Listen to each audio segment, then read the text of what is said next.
안녕하세요. 커가 채널입니다. 요즘 해외 경험이나 취업을 희망하시는 분들이 증가하고 있는데요. 그래서 오늘은 해외로 취업할 수 있는 방법 몇 가지에 대해서 준비를 했는데요. 한국 내 취업난 심화로 인해서 정부 및 기관에서도 해외 취업 프로그램 지원 예산을 늘리고 있습니다. 그러나 일반 사무직의 경우 해외 취업의 문이 더 좁아진 것 같습니다. 4차 산업혁명 시대와 글로벌 시대가 접목되면서 새로운 시대의 패러다임에 맞는 인재가 요구되고 있기 때문이죠. 이는 전 세계적으로도 비슷한 추세인데요. 4차 산업혁명과 더불어서 취업 유망한 직종으로 스템이 손꼽히는데 과학, 기술, 공학, 수학이 포함되어 있죠. 그래서 이와 관련된 직군에 관심이 집중되면서 해외에서 전문 인력들을 구인하는 경우도 증가하고 있습니다. 이러한 이유로 세계에서도 가장 많은 인구수를 보이는 중국과 인도에서 가장 많은 IT 인재를 배출하고 있고 그에 비해 한국은 인구수가 작긴 하지만 기술력이 우수한 인재들이 많아서 해외에서도 한국의 IT 인재들을 영입하기 위해서 많은 투자를 하고 있습니다. 그래서 오늘은 해외로 취업할 수 있는 방법 몇 가지에 대해서 준비를 했는데요. 첫 번째로 워킹홀리데이부터 알아볼게요. 아마 워킹홀리데이는 대부분의 해외 생활 또는 해외 취업을 고민하셨다면 아시고 계실 텐데요. 워킹홀리데이는 협정 체결국가 청년들에게 상대 국가에서 체류하면서 관광과 취업, 어학연수 등을 병행하고 현지의 문화와 생활을 경험하게 할 수 있는 제도인데요. 영어권 국가 및 농업이 활발한 나라의 경우 일자리가 많은 반면 헝가리나 이태리, 스페인 등 비영어권 국가들은 언어 소통이 어려운 외국인들에게 일자리를 제공할 만한 부분이 많지 않아서 대부분의 참가자들은 가장 많이 가는 나라는 아무래도 호주, 일본, 캐나다, 뉴질랜드, 영국 순이 되겠습니다. 대체로 만 18세에서 30세까지로 제한이 되고 나라별로 약간의 차이가 있으니 확인을 하셔야 되고요.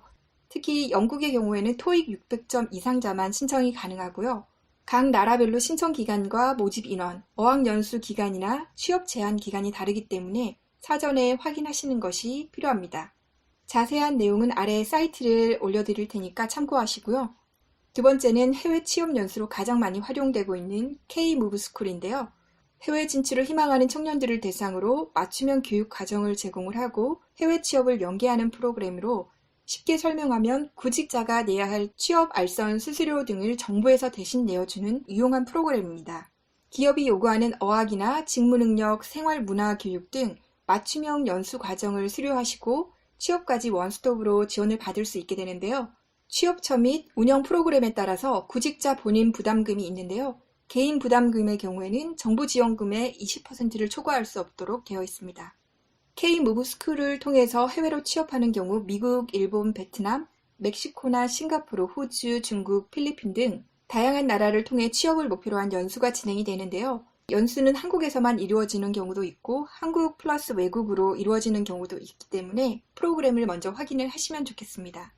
연수 종료 후에 취업률은 70% 이상이라고 집계가 되었는데요. 연수를 통해서 다양한 경험을 할 수 있는 기회가 될 수 있을 것 같네요.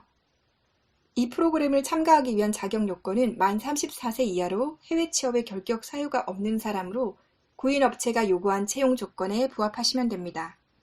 K-무브스쿨을 운영하는 교육기관이나 대학기관이 다양하게 진행이 되기 때문에 간단하게 K-무브를 총괄하는 한국산업인력공단의 월드잡 플러스 홈페이지를 통해서 상세 내용도 확인 가능합니다. 세 번째로 해외에 취업할 수 있는 방법은 유학 후 취업일 텐데요. 요즘 해외 유학 비율이 증가하고 있는 만큼 유학 생활을 마치고 현지에서 취업이 가능한 비자를 취득하는 경우도 증가하고 있습니다. 예로 호주의 경우에는 취업처가 정해지지 않더라고 해도 호주에서 2년 이상의 풀타임 과정으로 학업 시에 과정에 따라서 18개월에서 최대 4년까지 졸업비자를 신청할 수 있습니다. 이 졸업비자 기간 동안에는 합법적으로 일과 여행을 할 수 있게 됩니다. 그리고 뉴질랜드나 캐나다로 유학을 하시거나 취업을 하시는 분들도 많으신데요. 뉴질랜드는 졸업 후에 오픈 비자를 1에서 3년 신청 가능하고 캐나다는 PGWP를 통해서 학업 기간이 최소 8개월 이상인 경우 학업 기간과 동일한 취업 비자 기간 혜택을 받을 수 있습니다. 그리고 미국으로도 유학을 많이 가시는데요.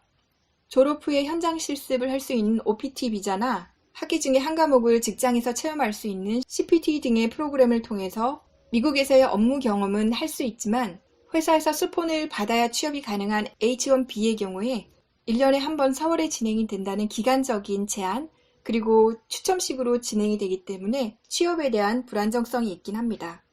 마지막으로 해외에 취업할 수 있는 방법으로는 아마 취업 포털 사이트를 통해서도 많이 이용을 하실 텐데요. 기업에서 직접 해외로 파견할 인력을 온라인 취업 포털을 통해서 모집하는 경우인데 이 경우 취업 사기 또는 광고된 내용보다 열악한 조건으로 일을 하는 사례들도 종종 신고되고 있습니다. 워킹홀리데이나 K무브의 경우에 국가적 차원에서 일부분 관여가 되어 있기 때문에 어느 정도 안전망이 있다고 볼 수 있지만 일반 기업들이 직접 채용하는 경우에는 해당 기업에 대한 정보 부족과 처리 미숙으로 인해 발생될 수 있는 문제들이 있기 때문에 개인이 특별히 계약 서류와 비자 관련한 내용을 재확인하시고 관리할 필요가 있습니다. 하지만 해외 취업 교육 과정을 거치지 않고 실시간으로 채용 정보를 확인하고 지원이 가능하다는 점은 충분히 매력이 있는 부분이죠. 오늘 해외 취업 방법에 대해서 4가지로 알아보았는데요.